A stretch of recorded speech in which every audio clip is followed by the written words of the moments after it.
जय हिंद साथियों, मैं आपका दोस्त एडवोकेट आर्यन मित्तल। आज हम चर्चा करने जा रहे हैं बहुत ही महत्वपूर्ण विषय पर, चेक बाउंस। चेक बाउंस का केस।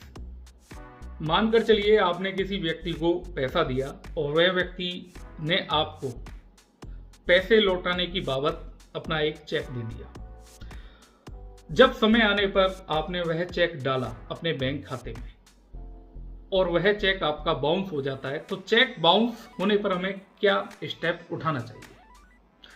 सबसे पहले जैसे ही आपका चेक बाउंस होता है, सबसे पहले आपको कर देना चाहिए जिसने आपको चेक दिया, उसको बताना चाहिए आपको कि भैया आपने जो मुझे चेक दिया था वह चेक बाउंस हो गया है, आपने मेरे साथ चीटिंग की है, कृपया करके मेरे पैसे आप लौटा दें। और उसके बाद आपको क्या करना चाहिए? स्टेप नंबर 2, फिर आप चेक बाउंस और रिटर्न मेमो लेकर, रिटर्न मेमो क्या होती है? वो बैंक से आपको मिलती है चेक के साथ कि किस कारण की वजह से, कोई कारण दिए जाते हैं बैंक के द्वारा कि भाई फंड इनसफिशिएंट था या स्टॉप पेमेंट था या वॉटेवर, बहुत सारे कारण होते हैं, वो रिटर्न मेमो के साथ आते हैं और आपको अपने वकील साहब के पास जाना चाहिए। आपके वकील साहब उस आरोपी को, उस व्यक्ति को जिसने आपको चेक दिया, एक लीगल नोटिस देते हैं कि एक लीगल नोटिस में एक समय सीमा होती है, उस समय सीमा के अंदर अगर वह व्यक्ति आपके पैसे लौटाता है तो वेल एंड गुड, अदरवाइज नहीं लौटाता तो आपको क्या स्टेप उठाने चाहिए? देखिए, चेक बाउंस के केस में सबसे पहला और महत्वपूर्ण स्टेप है आपकी सावधानियां।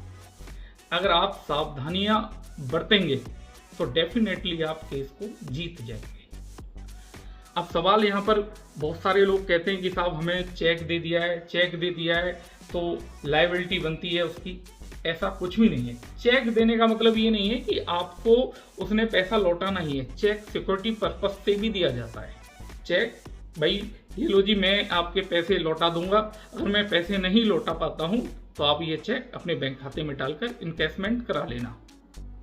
बहुत सारे कारण होते हैं, तो चेक का मतलब ये नहीं कि लायबिलिटी है कि चेक देने वाले को पैसा ही देना पड़ेगा। वो पैसा आपको कैश में भी दे सकता है, कुछ भी दे सकता है, वॉटेवर, बहुत सारी चीजें हैं। लेकिन अगर आपको वाकई पैसा नहीं मिला तो आपको क्या सावधानियां उठानी चाहिए? सबसे पहले तो आप इस गलतफहमी से दूर हो जाएं कि उसने चेक दिया है तो उसको पैसा देना ही होगा। मल्टीपल केसेस में हमने देखा है कि चेक देने वाला यानी कि जो आरोपी होता ना, वह उल्टा केस को जीत जाता है।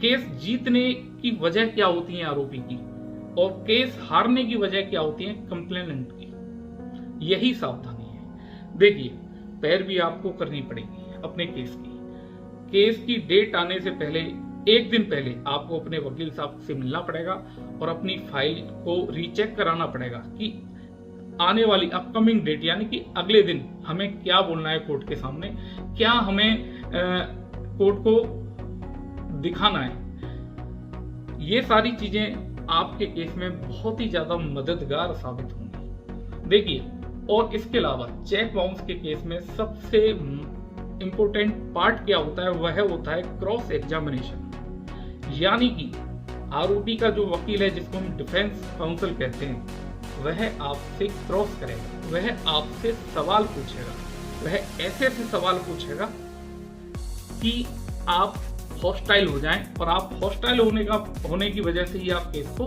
हार जाएंगे। तो क्रॉस एग्जामिनेशन के समय पर आपको लगातार 3 से 4 दिन पहले, जिस दिन क्रॉस होने वाला है आपका, 3 से 4 दिन पहले अपने वकील साहब के पास नियमित रूप से जाना चाहिए।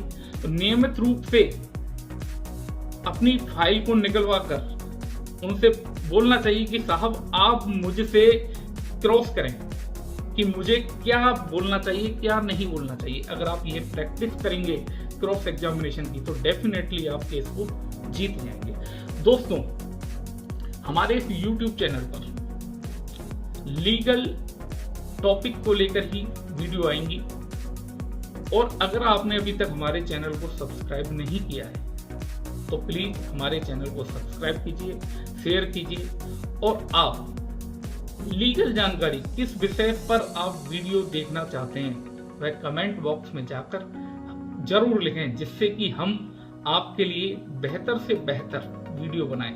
आशा करता हूं आपको यह वीडियो पसंद आई होगी। जय हिंद साथियों।